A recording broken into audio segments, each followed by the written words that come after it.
Ermənistanın təxribatları səngimək bilmir. Demək olar ki, hər gün Azərbaycan Silahlı Qüvvələrinin mövqeləri atəşə tutulur. Rəsmi İrəvan mütəmadi olaraq atəşkəsi pozur, hərbi və psixoloji təxribatlar törədir. Ermənistanın davamlı pozucu siyasəti danışıqlar prosesinin süni şəkildə uzadılmasına səbəb olub. Paşinyan hakimiyyəti qərbdəki havadarları ilə birlikdə sülh müqaviləsini maksimal şəkildə gecikdirmək və mümkün qədər əlavə şərtlər irəli sürmək istəyir. Ekspertlər deyirlər ki, Ermənistanın bu cür təhlükəli manevrləri sonda öz əleyhinə işləyəcək. Çünki uzun müddətli eskalasiya bölgədə daha geniş geosiyasi dəyişikliklərə gətirib çıxara bilər. Hazırda geosiyasi proseslər birmənalı olaraq Ermənistanın əleyhinədir. Azərbaycanın mövqeləri isə getdikcə daha da güclənir. Ona görə də Ermənistan çox yaxşı başa düşür ki, uzun müddət sülh prosesini yubada bilməyəcək və Azərbaycanın konkret şərtlərinə əməl etməlidir. Eyni zamanda beynəlxalq diqqətin bölgəyə yönəldilməsi üçün dırnaqarası əsaslar yaratmağa çalışır və buna görə də biz mütəmadi olaraq Ermənistanın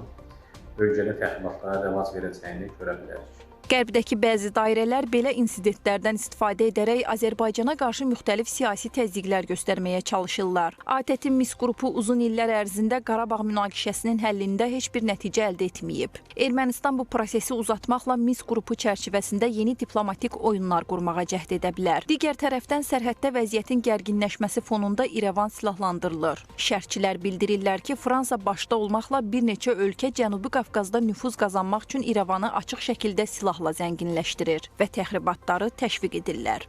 Bizim əsas tələblərimizdən də biri ATƏT-in Minsk qrupunun həmsədrliyinin ümumiyyətlə ləğv edilməsidir. Burada da təmsil olunan 3 dövlət, Rusiya, Amerika Birləşmiş Ştatları və Fransa, təbii ki, bunlar regionda öz nüfuzlarını qorumaq üçün çalışırlar ki, bu məsələlərdə öz fikirlərini bildirsinlər. Yəni, istəməyən qüvvələr var, bu Ermənistanın həm içərisindədir, eyni zamanda kənardadır, havadarlardır. Analitiklərin fikrincə, Ermənistanın sərhəd təxribatları regional sabitliyi təhdid etməklə yanaşı sülh danışıqlarını təhlükə altında qoyur. İrəvanın məqsədi dialoqdan boyun qaçırmaq və yeni eskalasiyalar yaratmaqdır. Ancaq Azərbaycan tərəfi artıq bu senarini dəfələrlə gördüyü üçün hərbi və diplomatik müstəvidə daha sərt və qətiyyətli addımlar atmağa hazırdır.